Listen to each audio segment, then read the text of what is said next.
اپنے رب کو غافل نہ سمجھو.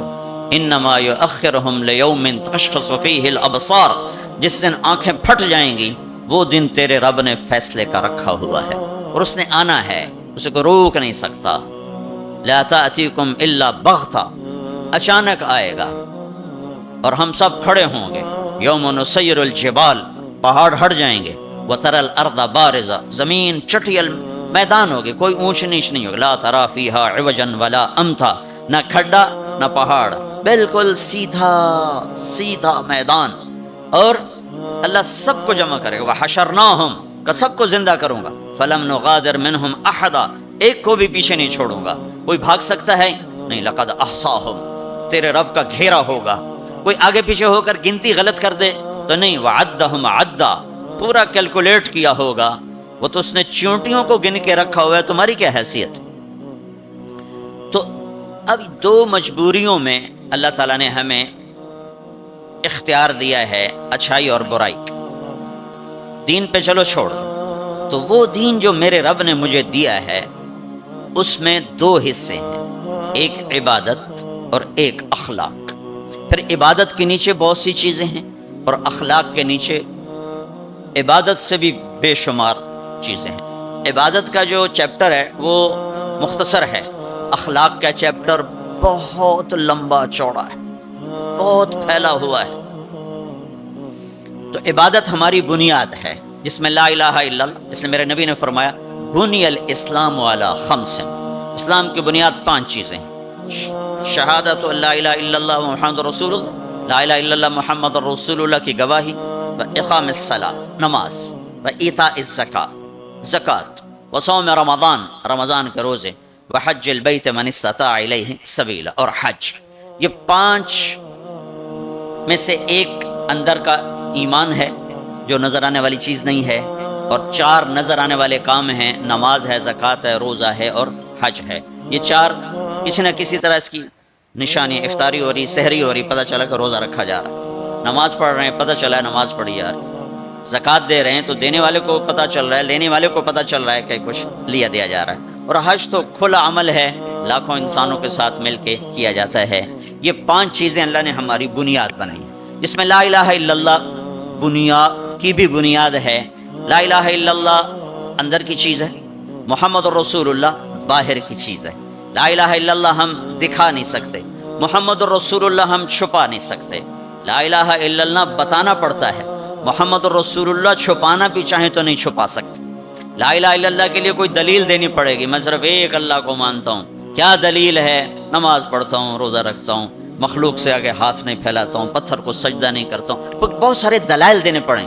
لیکن محمد رسول اللہ تو ایسے سامنے آتا ہے جیسے سورج سامنے آتا ہے تو کوئی دلیل باقی نہیں رہ جاتی کہ جی کیا دلیل ہے کہ سورج ہے کہ پاگل دیکھ کھڑا ہوا ہے، یہ نظر آ رہا ہے. اس یہی سورج کا آنا اس کی دلیل ہے. تو پہلی چیز ہے لا الہ الا اللہ محمد رسول اللہ. لا کے ذریعے سے ساری کائنات کی نفی کہ سب سے کٹ کے اللہ سے جڑ جا. مشرق لا، مغرب لا، شمال لا، جنوب لا، آسمانوں پہ لا، زمینوں پہ لا، پتھروں پہ لا، پہاڑوں پہ لا، نوری پہ لا، ناری پہ لا، آفتابی پہ لا، خاکی پہ لا. لا کو ایسے پھرایا ہے میرے اللہ نے کہ اپنے سوا ہر شے کو کاٹ کے رکھ دیا ہے کہ یہ کچھ نہیں، سب اللہ ہے. 0 0 0 لکھتے جاؤ، ساری کاپی بھر دو تو آپ نے کچھ بھی نہیں لکھا. اور 1 لگا دو پہلے 0 کے ساتھ تو ہر 0 دوسرے سے طاقتور بنتا جا رہا ہے، بنتا جا رہا ہے، بنتا جا رہا ہے، بنتا جا رہا ہے. پیچھے الف کا کمال ہے، پیچھے 1 کا کمال ہے. 1 کو ہٹاؤ تو سب 0 ہے. اللہ اب ایک ہستی ہے تو جبریل طاقت ہے، 0 نہیں ہے. اللہ ہٹ جائے تو جبریل 0 ہے. میکائیل، اسرائیل، اسرافیل طاقت ہیں اگر اللہ ہے. اللہ پیچھے ہٹ جائے تو یہ تینوں 0 ہیں. جنت خوبصورت نعمتوں کا ٹھکانہ ہے، اس کے پیچھے 1 ہے. اللہ پیچھے ہٹ جائے تو جنت بھی 0 ہے، اللہ پیچھے ہٹ جائے تو جہنم بھی 0 ہے، اللہ پیچھے ہٹ جائے تو زمین آسمان کچھ نہیں ہے. لا کے ذریعے سے ہر چیز کو توڑ کر دل کا قبلہ اللہ بنا اور چہرے کا قبلہ بیت اللہ بنا تو تب تیری نماز مکمل ہوگی، تب تیرا ایمان مکمل ہوگا. اس وقت دل کا قبلہ اللہ نہیں ہے، وہ پیسہ ہے. پیسہ ہے. دل کا قبلہ اللہ نہیں ہے، صرف کمائی ہے، صرف پیسہ ہے، تو اللہ تعالیٰ لا کے ذریعے سے کہتا ہے مجھے قبلہ بنا، دل مجھے دے۔ یا ابن آدم، اے آدم کی اولاد، انی لک محب فبحقی علیک کلی محبہ، میرے بندے میں تم سے پیار کرتا ہوں، تجھے میرے حق کی قسم تو بھی مجھ سے پیار کرنا سیکھ۔ اس دل کو اللہ کے لیے خالص کر، سب سے کٹ کر، اس لا الہ لا الہ لا الہ، تلوار چلتی ہے لا الہ لا الہ لا الہ، پھر اللہ کے ساتھ تمام ہوتا ہے الا اللہ الا اللہ الا اللہ، صرف اللہ، نیچے بھی اللہ اوپر بھی اللہ، وہو الذی فی السماء الہ وفی الارض الہ، ادھر دیکھو تو اللہ اور اوپر دیکھو تو اللہ، رب المشرق والمغرب لا الہ الا هو فاتخذہ وکیلا، مشرق میں دیکھو تو اللہ اور مغرب میں دیکھو تو اللہ، للہ المشرق والمغرب فأینما تولوا فثم وجہ اللہ، جدھر منہ پھیرو گے سامنے اللہ کے جلوے ہیں، جدھر منہ پھیرو گے سامنے اللہ کی قدرت ہے، جدھر دیکھو گے اللہ کے نظام اور شاہکار ہیں، جو لا کہا وہ لا ہوا، وہ لا بھی اس میں لا ہوا، جز لا ہوا کل لا ہوا، پھر کیا ہوا اللہ ہوا۔ یہ حج سے پہلے سیکھنے کی چیز، حج کر کے زندگی کیوں نہیں بدل رہی؟ وہ بغیر سیکھے جا کے بیٹھ جاتے، پہلی جماعت کے بچے کو ایم اے کا پرچہ پکڑا دو، لو جی حل کرو۔ حج پر جانے سے پہلے بہت سی تیاری ہے، جیسے ابھی آپ کو ظاہری تیاری کے لیے جمع کر رہے ہیں، یہ لے جانا ہے وہ لے جانا ہے، یہ لے جانا ہے وہ لے جانا ہے، یہ نہیں لے جانا وہ نہیں لے جانا۔ اسی طرح اللہ کے دربار میں جانے کے کچھ اور آداب ہیں۔ دربار شاہی میں جانا ہو تو اس کے آداب ہیں، وہ لا الہ الا اللہ سے شروع ہو رہے ہیں۔ لا الہ الا اللہ یہ اللہ کو دل میں اتارنے والا، محمد الرسول اللہ یہ اس وجود میں ڈھلنے کی محنت۔ میں کہا کرتا ہوں لا الہ الا اللہ پاسپورٹ ہے اور محمد الرسول اللہ ویزا ہے۔ لا الہ الا اللہ کے بغیر سفر نہیں ہو سکتا، محمد الرسول اللہ کے بغیر انٹری نہیں ہو سکتی۔ ابھی میں 10-12 ملکوں کا سفر کر کے آ رہا ہوں، ہر جگہ پاسپورٹ، یہ جی ویزا، یہ جی جاؤ جی، پاسپورٹ دکھاؤ حاضر، ویزا بھی دکھاؤ، یہ جی اچھا جاؤ جی۔ تو لا الہ الا اللہ، اللہ نے آپ کو پاسپورٹ بنانے کی تکلیف نہیں دی، بنا کے دے دیا۔ ان سے پوچھو جو نئے مسلمان ہوتے ہیں۔ ایک دفعہ ہماری جماعت سوات میں تھی تو ایک نوجوان اسٹریٹ لائٹ کے نیچے پڑ رہا تھا، تو ہمارے ایک ساتھی نے، پتہ تو لگتا نہیں شیو کیا ہوا ہے، مسلمان ہے ہندو ہے کون ہے کیا پتہ چلتا، تو اس نے اس کو دعوت دینی شروع کر دی۔ وہ سنتا رہا، پھر کہنے لگا، وہ ذرا ادھیڑ عمر تھے، کہا بابا جی آپ خوش قسمت ہیں، آپ مسلمان ہیں، مجھے پتہ ہے ہندو مذہب کوئی مذہب نہیں، پتھر کی پوجا ہے، لیکن اگر میں کلمہ پڑھتا ہوں تو مجھے 70 رشتے توڑنے پڑتے ہیں، اور آگے کوئی ایک مسلمان نہیں جو مجھے قبول کرے، مجھے قبول کرنے والا کوئی نہیں، اور جن 70 رشتوں کو توڑوں گا اس کا آگے مسلمانوں کے پاس متبادل کوئی نہیں۔ مجھے پتہ ہے ہمارا کوئی مذہب نہیں ہے لیکن میں بندھا ہوا ہوں۔ تو ہم اللہ کا شکر ادا کریں، پاسپورٹ اس نے بنا کے دے دیا۔ اب کہتا ہے ویزا تو لگوا لو، یہ اتنا تو کرو کہ ویزا تو لگواؤ، کم از کم میرے نبی کے سانچے میں تو ڈھل کے آؤ۔ اشبہت اعدائی فصرت احبہم اذ کان حبی منک حبی منہم۔ ابو نواس ایک شاعر ہے، وہ اپنے محبوب سے کہہ رہا ہے کہ تو دشمن کے روپ میں آئی تو مجھے دشمنوں سے بھی پیار ہو گیا، تو نے میرے دشمن کا روپ دھارا تو مجھے دشمنوں سے بھی عشق ہو گیا، کہ تیری جھلک جہاں بھی ہوگی مجھے وہ پیاری لگے گی۔ تو یہ پہلا سبق ہے لا الہ الا اللہ محمد رسول اللہ۔ لا الہ الا اللہ اتنا اندر میں اترے کہ وہ بیج کی طرح اور گٹھلی کی طرح اپنی کونپل کو باہر نکالے، پھر وہ محمد رسول اللہ درخت بن کر پورے وجود پر چھائے اور پوری زندگی پر چھائے۔ تو یہ پہلی محنت۔ پھر اس کے بعد نماز ہے جو 5 وقت اللہ تعالیٰ نے فرض فرمائی، 50 دینی 5 تھیں، شروع 50 سے کیا۔ جب 5 ہی دینی ہے تو 5 سے ہی شروع فرماتے، میرے حبیب 5 نماز ہیں، 50 پتہ ہے نہ پڑھی جا سکتی ہیں نہ دینی ہیں، صرف اس کی عظمت اور اہمیت بٹھانے کے لیے کہ وما خلقت الجن والانس الا لیعبدون۔ اس آیت کو ذہن میں بٹھانے کے لیے کہ نماز تو دوں گا 5، لیکن مطالبہ ہوگا 24 گھنٹے میں وہ زندگی گزارو جو نماز والی ہے. جیسے نماز میں تم ادھر ادھر نہیں دیکھتے ہو، تو تم جب باہر جاؤ تو تمہاری آنکھ حرام نہ دیکھے، اور نماز میں تم ہاتھ ایسے باندھ کے کھڑے ہو تو نماز کے باہر تمہارے ہاتھ ظلم کے فیصلے نہ لکھیں، ظلم کے فیصلے نہ لکھیں. جب ترازو غلط چلتا ہے تو یہ ظلم کا ہاتھ استعمال ہوا ہے. جب تمہاری زبان صرف چند مخصوص بول سکتی ہے، ادھر ادھر کا بولے گی تو نماز ٹوٹ جائے گی. ایسے جب تو نماز کے باہر ہو تو ایسا بول نہ بولو جس سے لوگوں کے دل ٹوٹ جائیں. ایسا بول جس سے نماز ٹوٹے، اس سے آدمی بڑی احتیاط کرتا ہے. لیکن ایسا بول جس سے اگلوں کے دل ٹوٹتے نہیں، جل کے راکھ ہو جاتے ہیں. وہ صبح سے شام تک زبان زبان زبان. نماز، اور نماز اللہ نے 5 وقت مانگی. پھر اپنے حبیب پر تہجد فرض کی، قم اللیل الا قلیلا. میرا نبی باقیوں کے لیے نفل، آپ کے لیے فرض. رات کو میری آپ کی بات ہونی چاہیے. کیوں کہ ان لک فی النہار سبحا طویلا، آپ دن میں بہت مصروف رہتے ہیں دعوت تبلیغ کے کام میں، لہذا رات کا کچھ حصہ مجھے دیں جس میں میری اور آپ کی بات. جس نے بھی اللہ کو پایا ہے رات کے آنسوؤں سے ہی پایا ہے. جس نے بھی اللہ کو ڈھونڈا ہے رات کے اندھیروں میں ڈھونڈا. عجب بات ہے، دنیا ڈھونڈنی ہو تو روشنی چاہیے، اللہ کو ڈھونڈنا ہو تو رات کا اندھیرا چاہیے. ہائے آپ 10% لوگ نماز پڑھتے ہیں، 90% نہیں پڑھتے. حج پہ جا کے بھی نہیں پڑھتے، عادت ہی نہیں پڑھی ہوئی تو حج کے جا پہ بھی نہیں پڑھتے. نماز. تیسری چیز ہے زکوٰۃ، جو اللہ نے مالدار پر فرض کی. اچھا ایک جب ہمارے نبی 50 نمازیں لے کر واپس چل پڑے، کوئی بات ہی نہیں کی. اچھا یا اللہ ٹھیک، تو میں نے پڑھا تو کہیں نہیں، لیکن مجھے لگتا ہے کہ اللہ تعالیٰ نے موسیٰ علیہ السلام کو آگے کھڑا کیا ہوگا کہ میرا نبی تو 50 لے کے چل پڑا، اسے واپس بھیجو.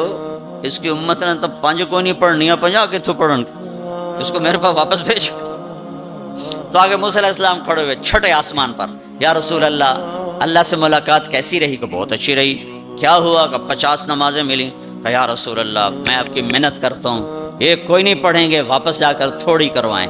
پھر آپ واپس گئے سدرۃ المنتہا. تو اللہ نے کتنی کام کی؟ 5. چلو اللہ تعالیٰ 45 کٹھی اڑا دیتا. اچھا میرے حبیب 5. پھر واپس. پھر ہمارے نبی نے نہیں کہا یا اللہ بہت زیادہ ہیں. تسلیم و رضا، تسلیم و رضا.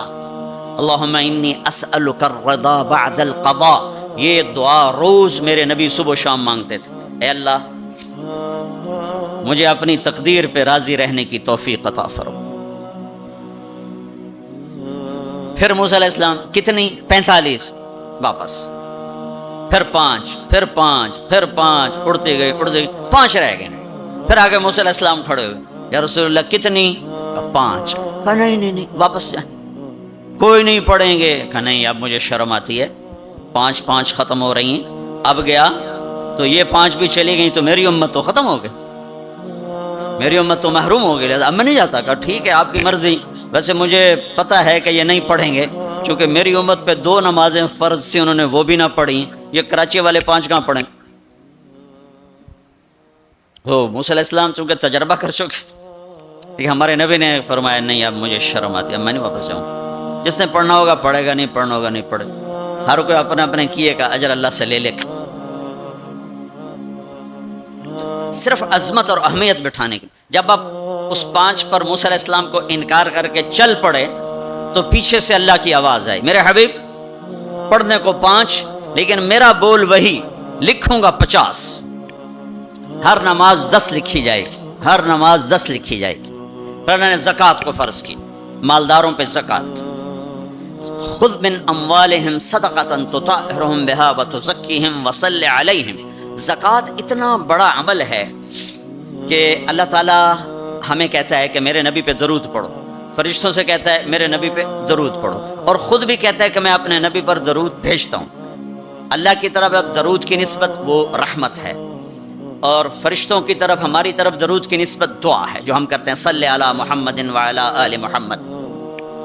تو اللہ تعالیٰ نے ہمیں آپ کو پوری دنیا کے اہل ایمان کو فرشتوں کو حکم دیا کہ میرے نبی پر درود پڑھو، اور خود بھی پڑھتا ہے ان اللہ وملائکتہ یصلون علی النبی. جو لوگ اللہ کے نام پہ خرچ کریں گے تو اللہ تعالیٰ کہہ رہا ہے وصلی علیہم، اے میرے حبیب ساری امت پر نہیں، جو تیری امت میں میرے نام پہ خرچ کریں گے ان پہ تو درود پڑھ۔ اگرچہ یہاں صلی دعا کے معنی میں ہے کہ تو ان کے لیے دعا کر، آپ ان کے لیے دعا فرمائیں۔ تو مال خرچ کرنے والوں کے لیے اللہ اپنے حبیب سے فرما رہے ہیں کہ ان کے لیے آپ دعا کریں، صلی علیہم ان صلاتک سکن لہم۔ آپ کی جو دعا ہوگی اور آپ کی جو صلات ہوگی، جو آپ کا درود ہوگا، دنیا اور آخرت کے سارے مسائل ان کے حل کر کے لے جائے گا، ان کی دنیا بھی سکھی کر دے گا، ان کی آخرت بھی سکھی کر دے گا۔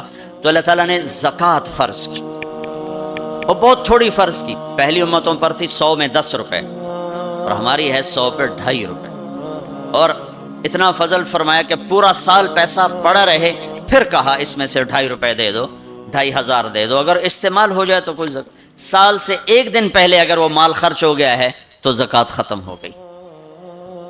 اور 82 دفعہ قرآن میں مال خرچ کرنے کا حکم آیا، 82 دفعہ، اور اللہ تعالیٰ نے ترغیب دی ہے کہ مالدار فقیروں پہ خرچ کریں۔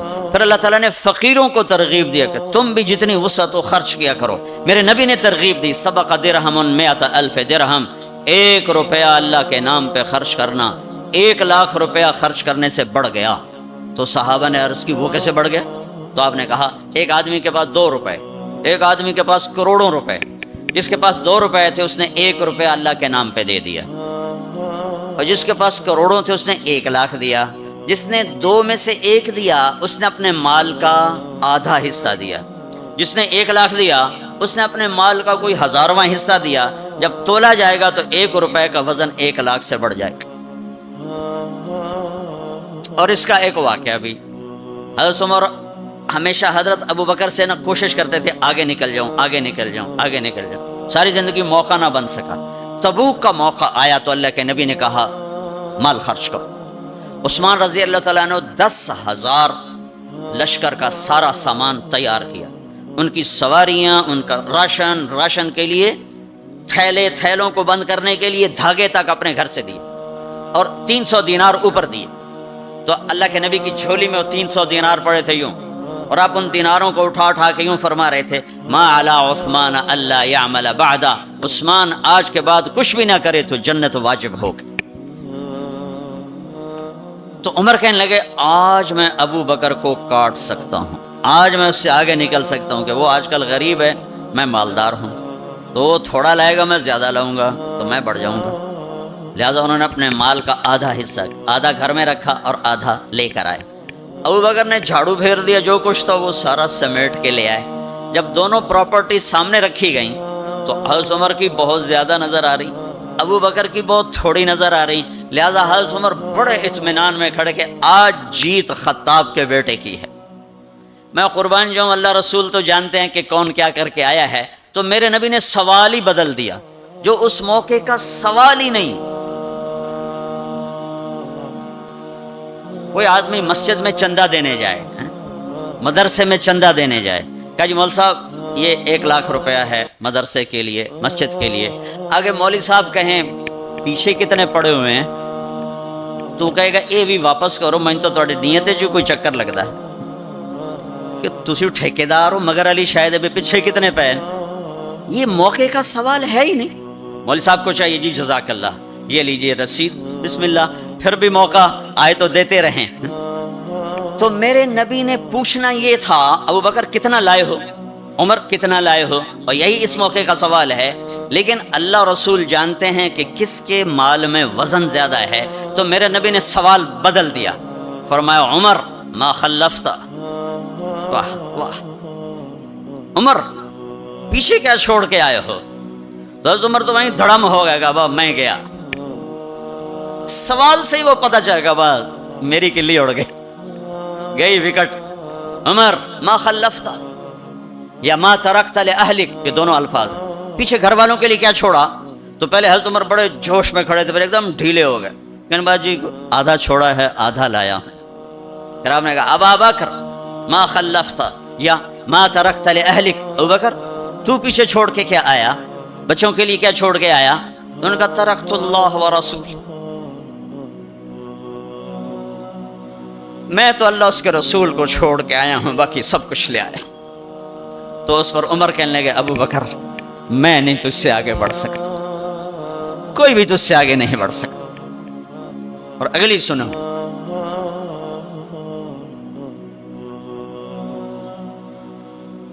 اپنے کپڑے بھی دے دیے اور ایک ٹاٹ تھا وہ پہن کر اس کو کانٹوں سے سی لیا۔ تو جبریل آئے، کہنے لگے یا رسول اللہ، اللہ تعالیٰ پوچھ رہے ہیں کہ ابو بکر نے یہ ٹاٹ کیوں پہنا ہوا ہے؟ تو آپ نے کہا کہ ابو بکر نے سارا کچھ اللہ اس کے رسول پہ لگا دیا ہے اس لیے یہ پہنا ہوا ہے۔ تو کہا یا رسول اللہ، اللہ تعالیٰ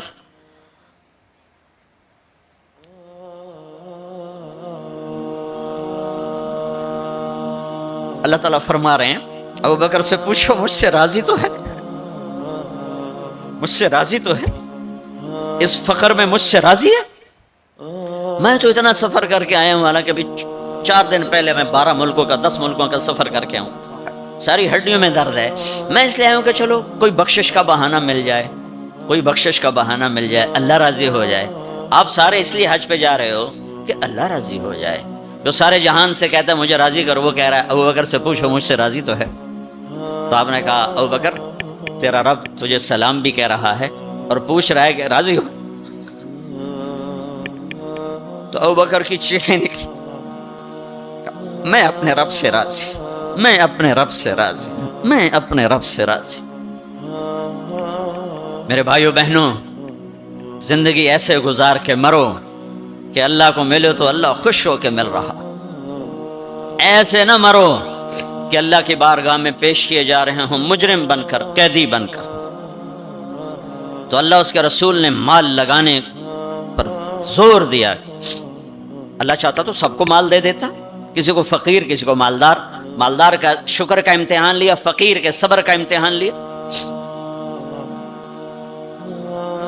کہ اللہ فقیر کا صبر دیکھے گا، مالدار کا شکر دیکھے گا۔ اور جب مالدار لوگ زکوٰۃ نہیں دیتے تو پھر عزتیں نیلام ہوتی ہیں۔ جب سب کچھ اپنے اوپر لگانے کا ذوق بن جاتا ہے اور اپنے ہی بڑے بڑے زیور، کپڑے، گھر، گاڑیاں۔ یہ بھی لاہور کا واقعہ ہے۔ بیگم صاحب ڈرائیور کے ساتھ گئی ہیں اور واپسی پہ کہہ رہی ہیں اسلم ڈرائیور آج میری بڑی اچھی قسمت، وہ ساڑی میں نے لی تو میں سمجھ رہی تھی 1 لاکھ کی ہے، وہ تو مجھے 75,000 میں مل گئی، بڑی سستی مل گئی۔ خوش ہو کے ڈرائیور کو بتا رہی۔ تیسرے دن ڈرائیور کے بیٹے کا بازو ٹوٹ گیا، وہ آ کر کہتا ہے صاحب جی میری تنخواہ میں تو اس کا علاج ہو نہیں سکتا، تو مہربانی کر کے کچھ میری مدد کر دیں، اس کا علاج ہو جائے۔ تو صاحب کہتے ہیں اسلم تمہیں پتہ تو آج کل کاروبار بڑا مندہ ہے، تو میرے پاس تو گنجائش نہیں، میرا ایک ڈاکٹر دوست ہے میں اسے فون کر دیتا ہوں، وہ تمہاری مدد کر دے گا۔ جب اس طرح ہوتا ہے تو پھر ڈاکے، چوریاں، قتل و غارت شروع ہوتے ہیں۔ جب اس طرح ہوتا ہے تو مالداروں میں تکبر پیدا ہوتا ہے اور غریبوں میں ظلم پیدا ہوتا ہے۔ تو زکوٰۃ ایک بہت بڑا عمل ہے، 2.5% تو فرض ہے، اور زکوٰۃ دینے والا سخی نہیں اللہ کی بارگاہ میں، ہاں بخیل بھی نہیں، سخی بھی نہیں ہے، بخیل بھی نہیں، یعنی وہ بخل کے ملک سے نکل آیا ہے اور سخاوت کے ملک میں انٹری نہیں ہوئی۔ 2.5 روپے پہ 1 پیسہ بھی اوپر خرچ کرے گا تو اب سخیوں میں آ گیا، پھر جتنا بڑھتا جائے گا اتنا آگے بڑھتا جائے گا۔ اور اللہ نے فرمایا مجھے میری عزت کی قسم جنت الفردوس میں بخیل داخل نہیں ہو سکتا۔ اور اللہ شیطان کہتا ہے کہ مجھے عبادت گزار بخیل سے کبھی ڈر نہیں لگا کہ اس کا بخل اسے ضرور جہنم میں پھینکے گا۔ نافرمان سخی سے ہر وقت ڈرتا رہتا ہوں کہ اس کی سخاوت کب اسے جنت میں پہنچاتی۔ آپ نے سامری کا نام تو سنا ہوا ہے، قرآن میں بھی ہے، جس نے موسیٰ علیہ السلام کی قوم کو گائے کے بچے کی پوجا پہ لگا دیا، بچڑے کی۔ اللہ نے کہا سب کو قتل کرو، سارے پکڑے گئے، قتل کیے گئے، سامری بھی آ گیا۔ موسیٰ علیہ السلام نے کہا قتل کرو، جبریل آ گیا۔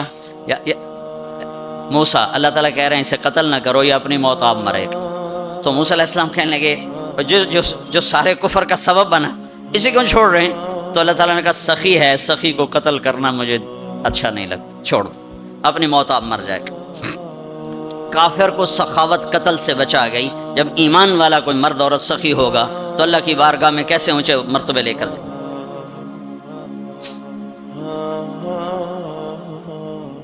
تو اپنے اوپر خرچ کرو وسعت کے مطابق، اللہ نے روکا نہیں ہے، منع نہیں کیا ہے، لیکن غریب کو بھی یاد کرو۔ زکوٰۃ کو فرض قرار دیا، اور آپ نے فرمایا جس نے مزدور سے کام لیا اور اس کو مزدوری نہ دی، یہ تمہارے کراچی میں ہر وقت ہو رہا ہے، ہر جگہ ہو رہا ہے، جتنا بڑا کوئی طاقتور ہے اتنا وہ اپنے نوکروں پر ظالم بھی ہے، جابر بھی ہے، اور ان کے حقوق بھی مارتا ہے، چون فریاد ہی نہیں کر سکتا۔ میرا پنجاب کا زمیندارہ ماحول سارا ایسا ہی۔ تو آپ نے فرمایا جس نے مزدور سے کام لیا اور اسے موقع پہ تنخواہ نہ دی اور اس کے پیسے مار لیے، تو اس مزدور کا قیامت کے دن میں وکیل بنوں گا، میں اس کا کیس لڑوں گا، اور جس کا کیس میرے نبی نے لے لیا پھر اگلا کوئی بچ کے جا سکتا ہے کہیں؟ اب مزدور کا پسینہ خشک ہونے سے پہلے اس کے ہاتھ میں پیسے پکڑا دو۔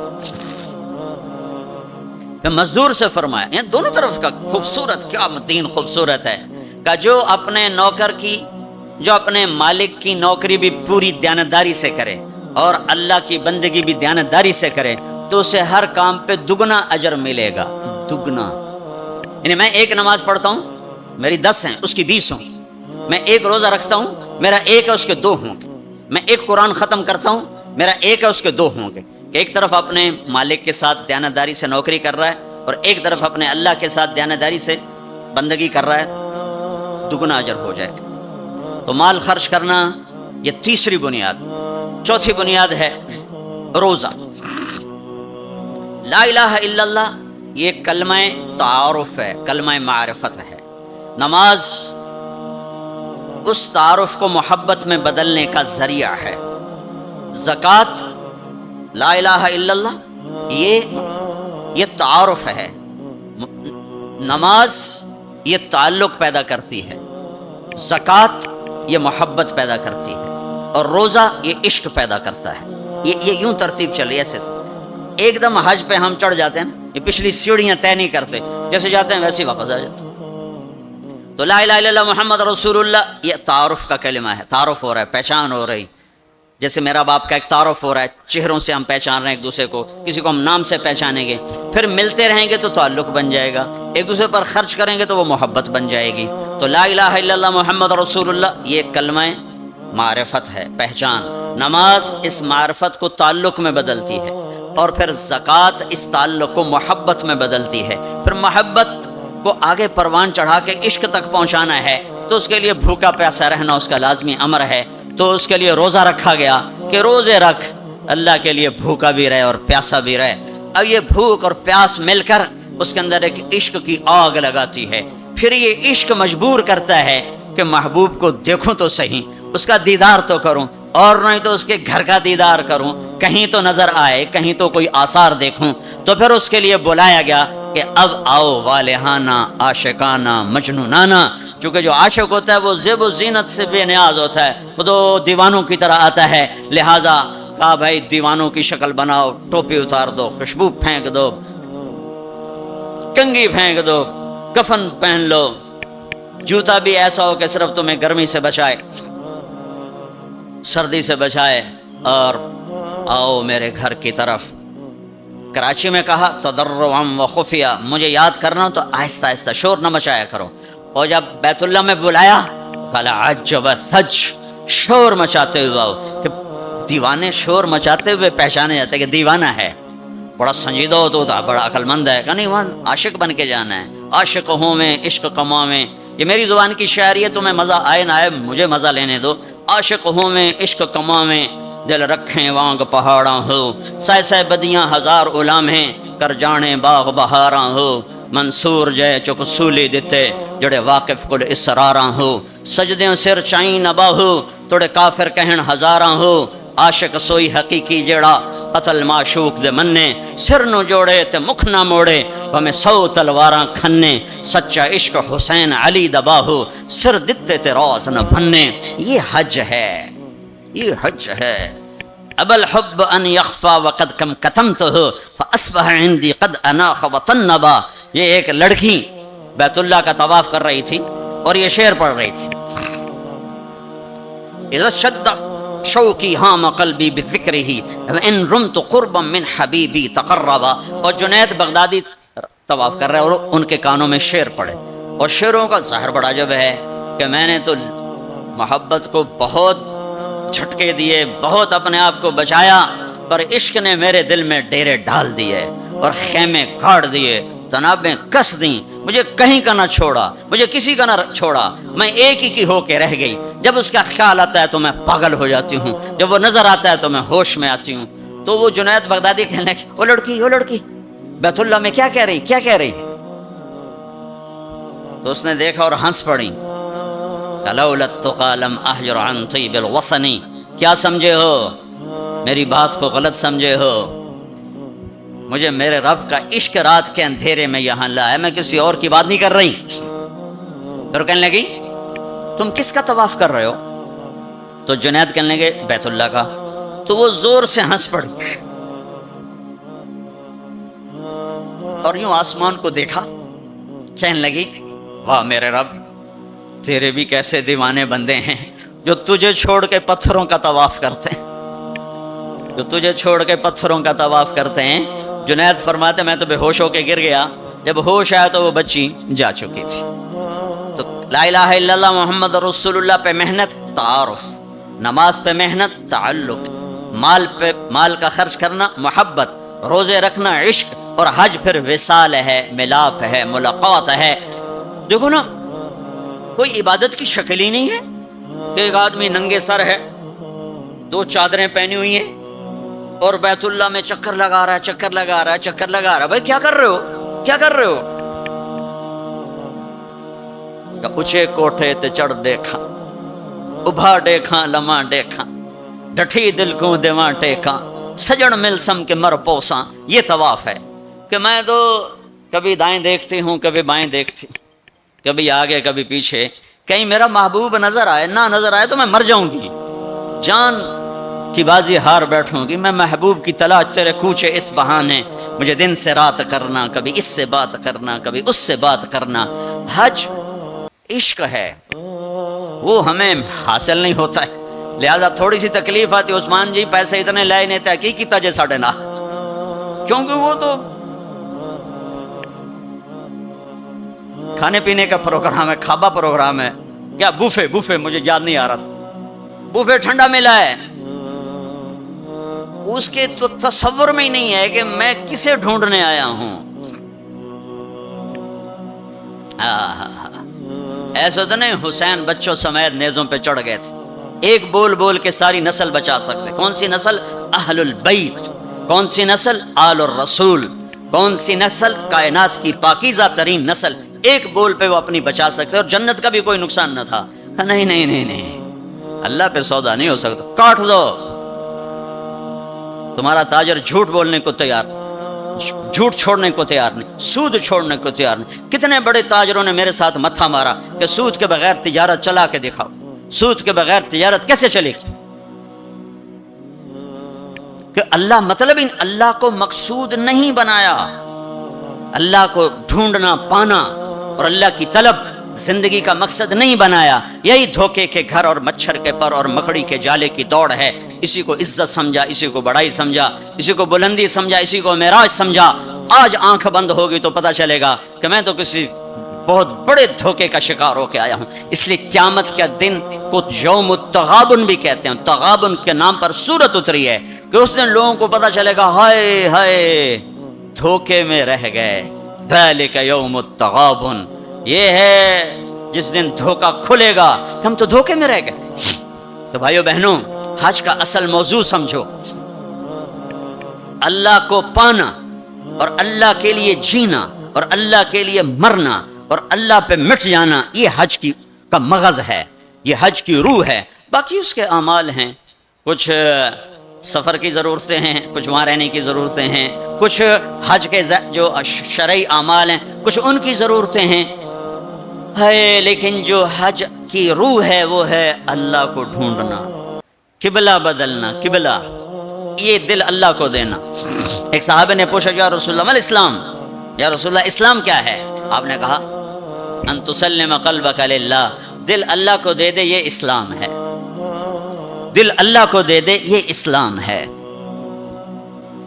تو بھائیو بہنوں، طے کر کے جاؤ کہ زندگی کو بدل کے واپس آنا۔ اتنے سال اپنی مرضی کے گزار لیے، تو اب اللہ سے مل کے آ رہے ہیں، تو اب باقی زندگی اس کی مرضی پہ گزار دیں گے۔ اتنا زمانہ اپنی مرضی پہ گزارا ہے، تو اب باقی جو وقت حج کے بعد گزرے گا وہ اللہ کی مرضی پہ گزاریں گے، کہ جو اللہ کہے گا وہ کریں گے، جس سے روکے گا اس سے روکیں گے، جو وہ فرمائے گا اس پر لبیک کہیں گے، جس سے ہٹائے گا اس سے پیچھے ہٹتے چلے جائیں گے۔ تو ہمیں اس کی روح حاصل ہو گئی۔ یہ عبادات ہیں، اور عبادات میں یہ سب سے عالی شان اللہ نے عبادت بنائی ہے الحج۔ اور ایک اور میں نے غور کیا، اللہ تعالیٰ نے نماز فرض کی تو فرمایا کہ ان الصلاۃ علی المؤمنین کتابا موقوتا، نماز ایمان والوں پر فرض ہے، اس میں اللہ کا نام کوئی نہیں ہے۔ کتب علیکم الصیام کما کتب علی الذین من قبلکم، تم پہ روزے فرض ہیں، اللہ کا نام اس میں کوئی نہیں ہے۔ من شہد منکم الشہر فلیصم، رمضان کا چاند دیکھو تو روزہ رکھو، اس میں اللہ کا نام کوئی نہیں ہے۔ لیکن جب اللہ نے حج کو فرض کیا تو اب میں وہ آیات دوبارہ پڑھ، ان الصلاۃ کانت علی المؤمنین کتابا موقوتا، نماز فرض۔ کتب علیکم الصیام کما کتب علی الذین من قبلکم، روزہ فرض۔ اقیموا الصلاۃ وآتوا الزکاۃ وانفقوا، زکوٰۃ فرض۔ اب جب اللہ تعالیٰ حج فرض فرمانے لگے تو اس کو یوں پیش کرتے، کتب علیکم الحج، تم پہ حج فرض ہو گیا، یہ نہیں۔ وللہ علی الناس حج البیت من استطاع الیہ سبیلا ومن کفر فإن اللہ غنی عن العالمین۔ جس طرح اللہ نے حج کو پیش کیا ہے، کسی عمل کو ایسے پیش نہیں کیا۔ جس طرح اللہ پاک نے حج کو فرض بنا کے پیش کیا ہے، کسی فرض کو ایسے پیش نہیں کیا کہ نام ہی اپنا ہے، وللہ وللہ وللہ۔ اور یہ جو لام ہے، پہلے لام پھر اللہ، تو بن گیا للہ۔ تو لام کے یہاں دو مطلب ہیں، للہ، بھائی حج کیوں کر رہے ہو؟ اللہ کے لیے کر رہا ہوں، اور کوئی حاجی تو نہیں کروانا، اللہ کے لیے کر رہا ہوں۔ وللہ، بھائی کدھر جا رہے ہو؟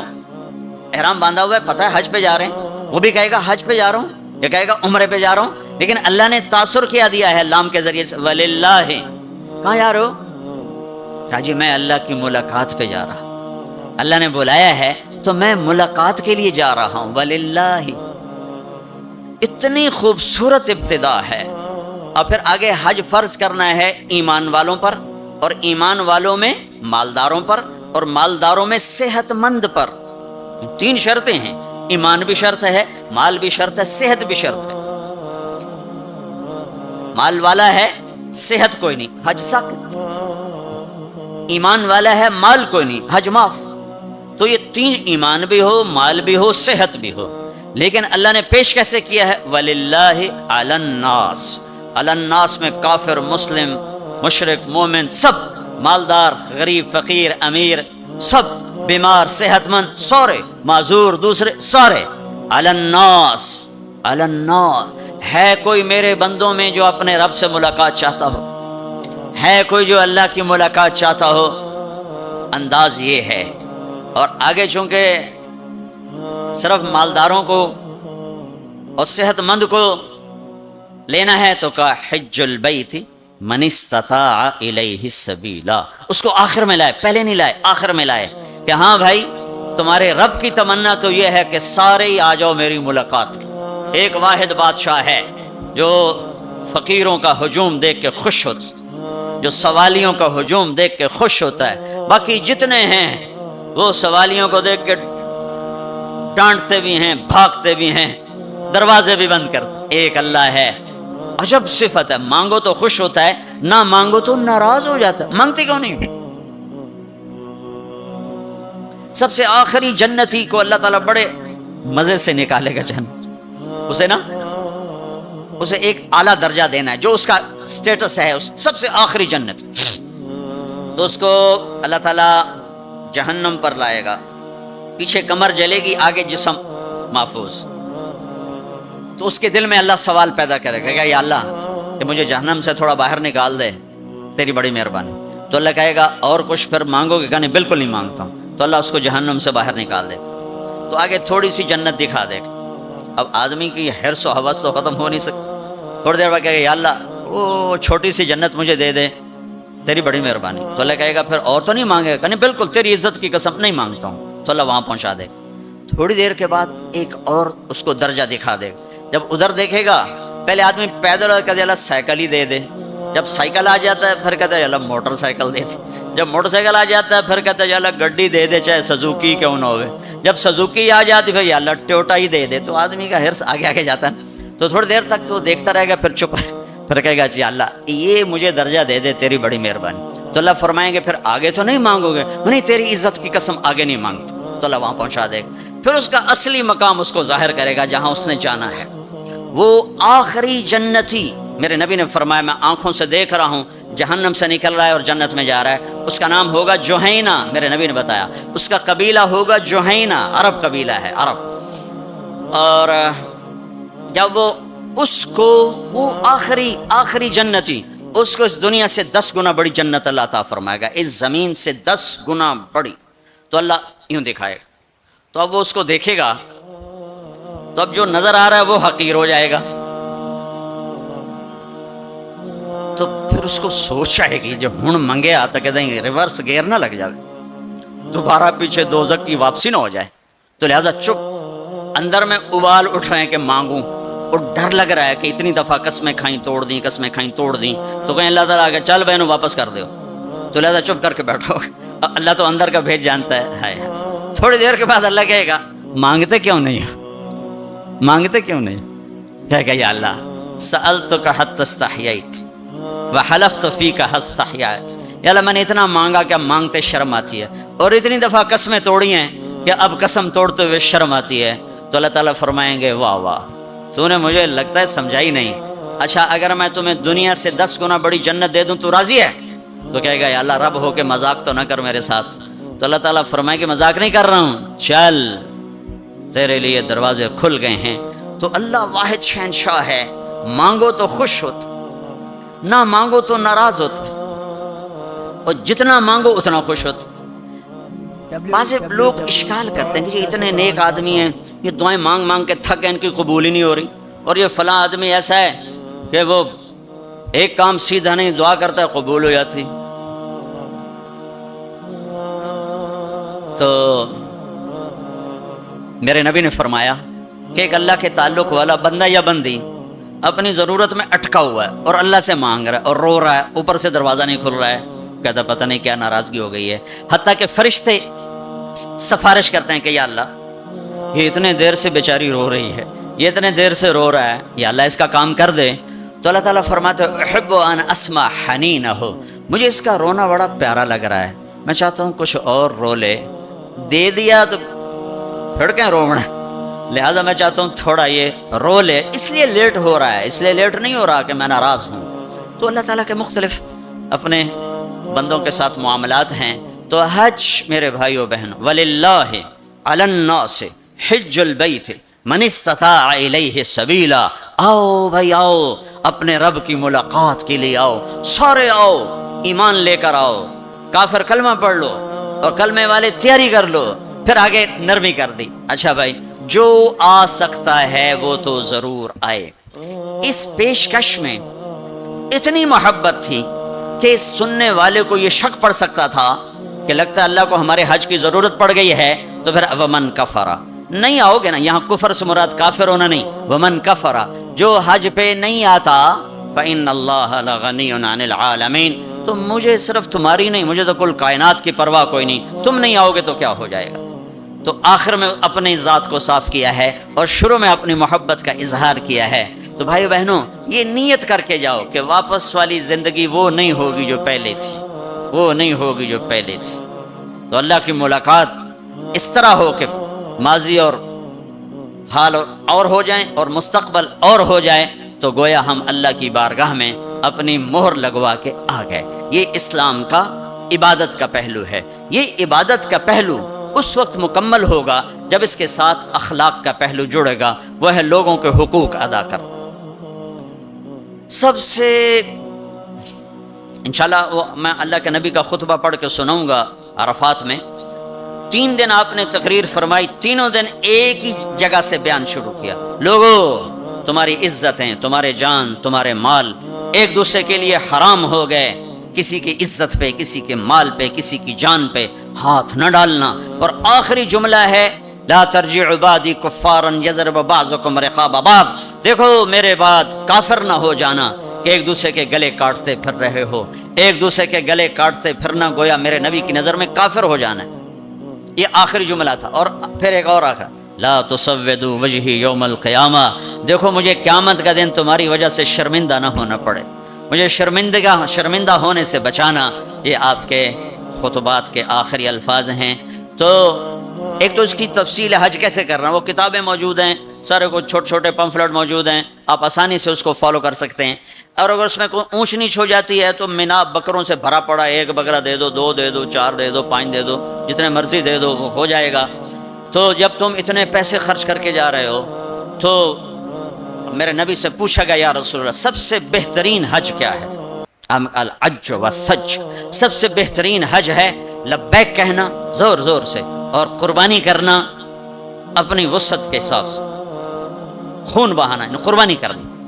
ہمارے نبی اگر اپنی طرف سے قربانی کرتے تو 1 بکرا ذبح کر دیتے، 1 دمبا ذبح کر دیتے، 1 مینڈا چھترا. ساری زندگی ہمارے نبی عید قربان پر 2 قربانیاں کرتے تھے، 2 چھترے، 1 اپنی طرف سے کرتے تھے اور 1 امت کی طرف سے کرتے تھے. ساری 2. لیکن جب آپ نے حج کیا تو آپ نے کتنی قربانیاں فرمائیں؟ آپ کی عمر مبارک 63 سال تھی. تو آپ اور حضرت علی کے اونٹ مشترکہ مل کر 100 تھے. 100. تو وہ 100 اونٹ میں سے آپ نے 63 اونٹ الگ کروا لیا، ہر سال کا 1 اونٹ، اور 1 اونٹ میں 7 قربانیاں ہوتی ہیں، 1 میں 7 ہوتی ہیں.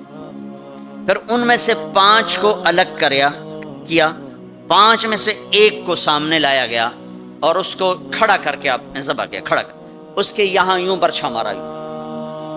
تو یہاں تو جانور ہو، بکرا ہو، اونٹ ہو، جب اس کو برچھا لگتا ہے تو وہ شور میں جاتا آ کرتا ہے. لیکن جب وہ اس اونٹ کو لگا نبی کے ہاتھ سے برچھا تو اس کی خوشی سے ہائے نکلی. اور پیچھے جو اونٹ کھڑے تھے ان میں جنگ شروع ہو گئی. ہر اونٹ رسی توڑ کے آگے بڑھ کے ذبح ہونے کی کوشش کر رہا تھا کہ کہیں میں پیچھے نہ رہ جاؤں، میں پہلے ذبح ہو جاؤں، میں پہلے ذبح. نہ شود نصیب دشمن کہ شود ہلا کے تیغت، سر دوستاں سلامت کے تو خنجر آزمائی. ہم آہوں آنے سہرا سر خود نہاد برکف با امید آن کے روزے بشکار خواہی آمد.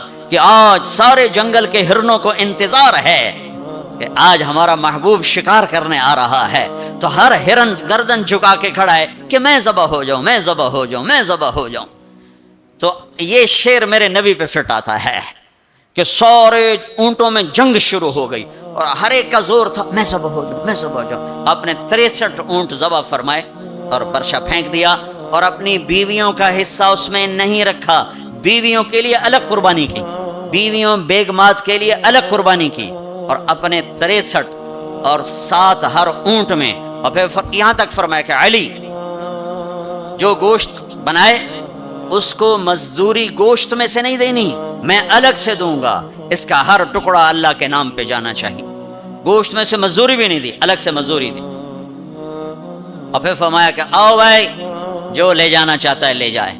پھر فرمایا حضرت علی سے کہا 1 بوٹی سارے اونٹوں سے لے لو اور 1 دیگ چڑھا دو. تو وہ 1 بوٹی سارے اونٹوں سے لے کر دیگ چڑھائی.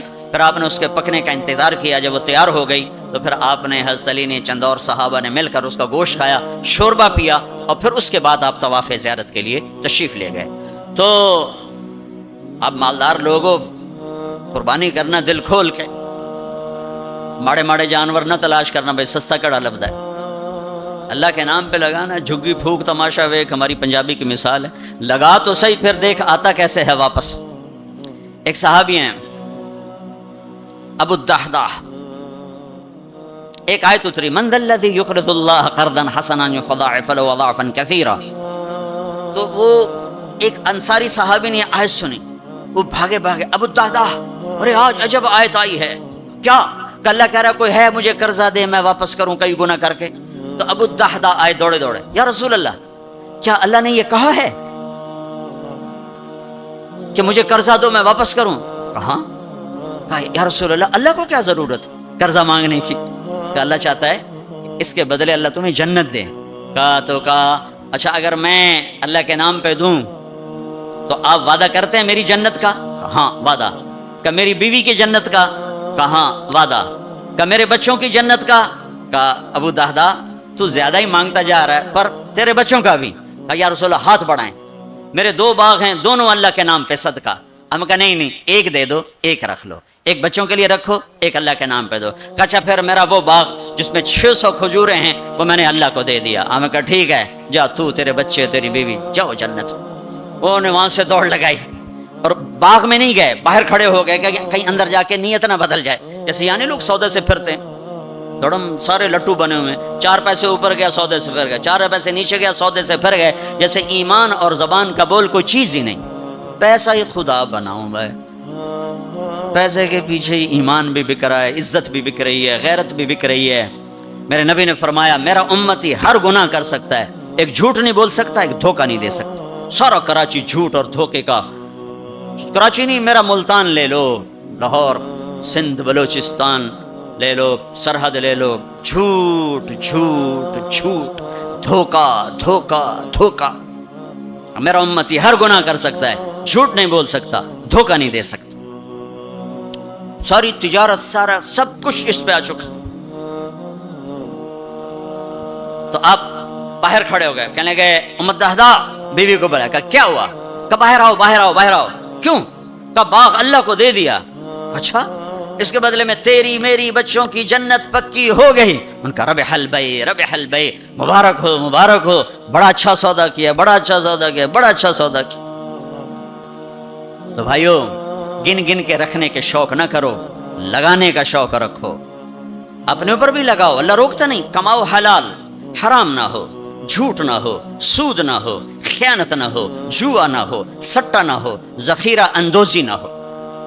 تم سارے تاجر, کراچی کے نہیں پورے پاکستان کے تاجر عبد الرحمن بن عوف کی جیب میں آ جاؤ. جیب میں عبد الرحمن بن عوف رضی اللہ عنہ جو 10 بڑے صحابہ میں ایک, آپ نے کہا ابو بکر جنتی, عمر جنتی, عثمان جنتی, علی جنتی, زبیر جنتی, طلحہ جنتی, سعد بن ابی وقاص جنتی, عبد الرحمن بن عوف جنتی, عبد الرحمن بن عوف, ابو عبیدہ بن جراح جنتی, سعید بن زید جنتی.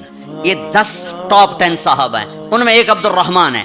جب ان کا انتقال ہوا تو 3 ارب 10 کروڑ 20 لاکھ دینار, اے کاغذ دے نوٹ نہیں, تو کیویں بے وقوف بنا چھڈا سارے نے. کاغذ چاہ کے ٹورے ودن, کوئی سیٹ صاحب, کوئی میاں صاحب, کوئی شیخ صاحب, وہ نیرا کاغذ ہی کاغذ. ہوں کاغذ بھی واپس لے کے پلاسٹک دے چھڑیا ہے.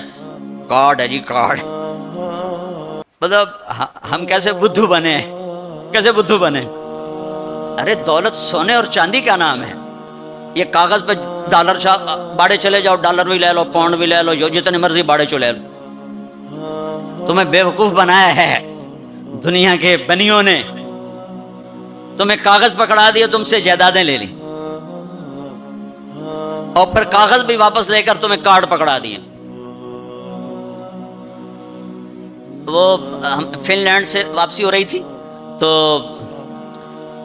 وہ ہمیں بڑا کمرہ چاہیے تھا.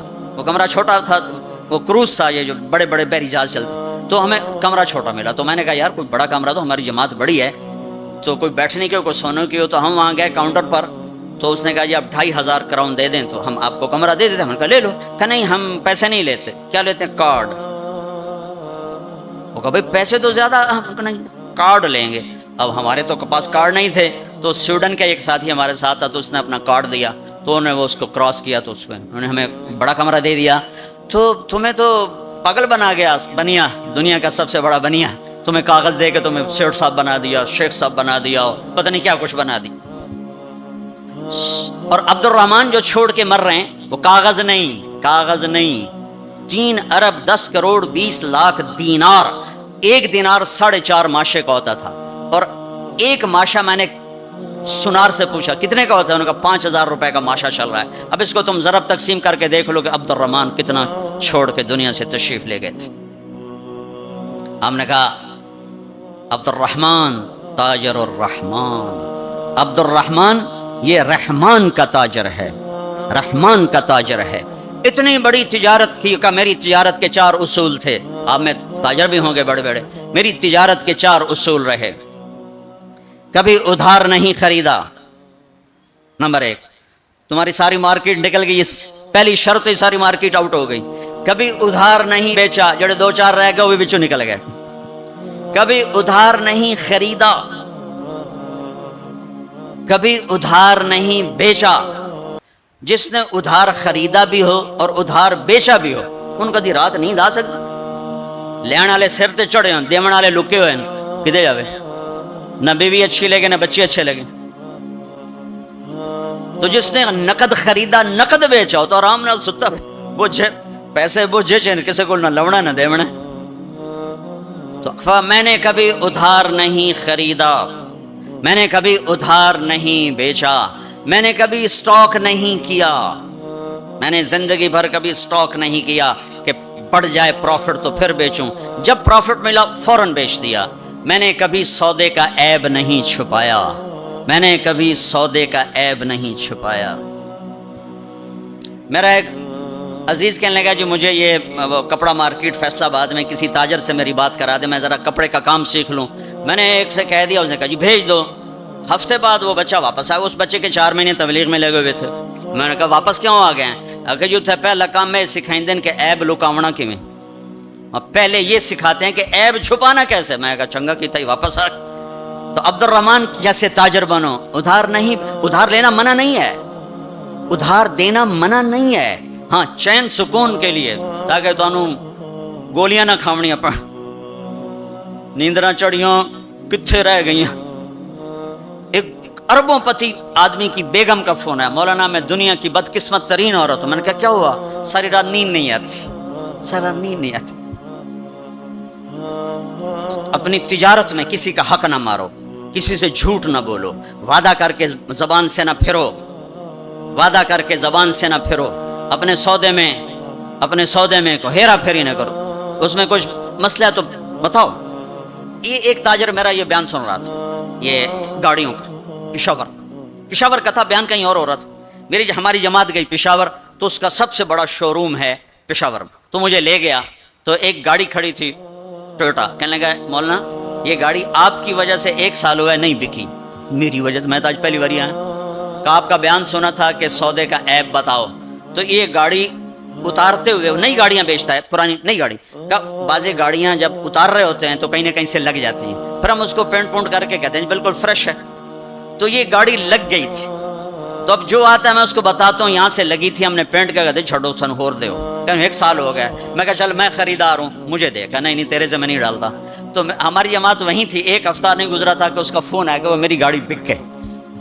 اتنا ہی اللہ دیکھتا ہے، تھوڑا سا دیکھتا ہے بھائی کچا ہے کہ پکا ہے۔ تو صرف حج کر کے گناہ نہ بخشواؤ، سچی تجارت کر کے گناہ بخشواؤ۔ میرے نبی کا فرمان ہے جو صبح سے شام تک بچوں کو حلال کمانے کے لیے تھکتا ہے اور تھک کے شام کو گھر جاتا ہے، اس کے اس دن کے سارے گناہ معاف ہو جاتے۔ تو بھائیو بہنوں، دین کا دوسرا حصہ ہے اللہ کے بندوں کے ساتھ حسن سلوک، ماں باپ کے ساتھ، بیوی کا خامند کے ساتھ، خامند کا بیوی کے ساتھ۔ اس زبان نے وہ آگ لگائی ہے کہ پوری دنیا میں جو آگ زبان نے لگائی ہے اتنی پیٹرول اور گیس سے بھی آگ نہیں لگتی۔ تو میں آپ سب سے اخلاق کے معاملے میں ایک بات، اس زبان کی حفاظت کرو، اس سے جھوٹ نکال دو، غیبت نکال دو، گالی نکال دو، دل آزاری نکال دو، دل شکنی نکال دو، جو کر جائیں سہ جاؤ، چپ کر جاؤ، پی جاؤ۔ میرے رب کی قسم، بڑے بڑے ولی ابدال تمہاری گرد کو نہیں پکڑ سکی تھی۔ جس نے زبان کی حفاظت کی اسے کوئی پکڑ نہیں سکتا، وہ اتنی تیز رفتاری سے نکلے گا۔ تو یہ پوری زندگی میں نے بیان کی ہے مختصر وقت میں، صرف حج نہیں میرے سامنے موضوع، یہ ساری چیزیں ہماری زندگی کے ضروری فیکٹر ہیں۔ اور آخری جو میں اخلاق بتا رہا ہوں، حقوق العباد بتا رہا ہوں، یہ بڑا خوفناک چیپٹر ہے۔ اللہ سے معاملہ کچھ گنجائش ہے چونکہ اللہ سخی ہے، لیکن لوگوں سے معاملہ پڑا تو کم بڑا کھو جائے گا، اس لیے اللہ تعالیٰ فرمائے گا یہ معاف کرے تو میں کر دیتا ہوں، یہ نہ کرے تو میں نہیں کرتا، تو پھر کیا کریں؟ آپ نے فرمایا میری امت کا سب سے غریب آدمی کون ہے؟ کہا جی جس کے پاس پیسے نہ ہو. کا نہیں، میری امت کا غریب وہ ہے جو قیامت کے دن بڑے بڑے عمل لے کر آئے گا، حج، نماز، روزہ، زکوٰۃ، جہاد، تبلیغ، ذکر، تلاوت، پتہ نہیں کیا کچھ، لیکن حقوق العباد برباد کیے ہوں گے. کسی کو گالی دی، کسی کو تھپڑ مارا، کسی کی زمین دبائی، کسی کا گھر دبایا، کسی کے خلاف جھوٹا کیس کیا، جھوٹی گواہی دی، نوکر کو مارا، نوکرانی کو مارا. وہ سارے آ جائیں گے، یا اللہ ہمارا حق کہ اتنی نمازیں دے دو، اتنے روزے دے دو، اتنے عمرے دے دو، اتنے حج دے دو، اتنا ذکر دے دو، اتنی تلاوت دے دو. وہ مائنس ہوتے ہوتے ہوتے ہوتے ہوتے وہ زیرو ہو جائے گا.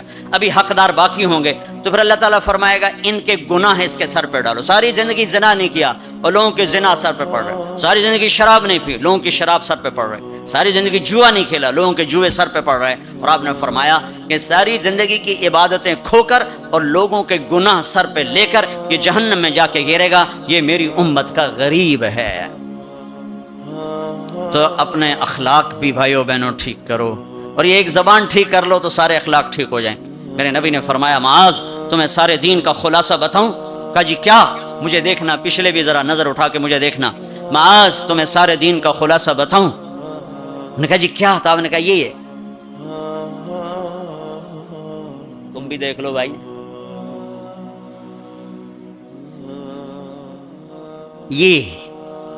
یہ قابو میں ہے، سارا دین میرے ہاتھ میں ہے. یہ قابو میں نہیں ہے تو ہر شے ہاتھ سے جا رہی ہے، جا رہی ہے، جا رہی ہے، جا رہی ہے. لہذا سہنا سیکھو، سہنا سیکھو. گھر ٹوٹ رہے ہیں، طلاقوں کی ریشو بڑھ رہی ہے کہ سہنا نہیں سکھایا ماں باپ نے.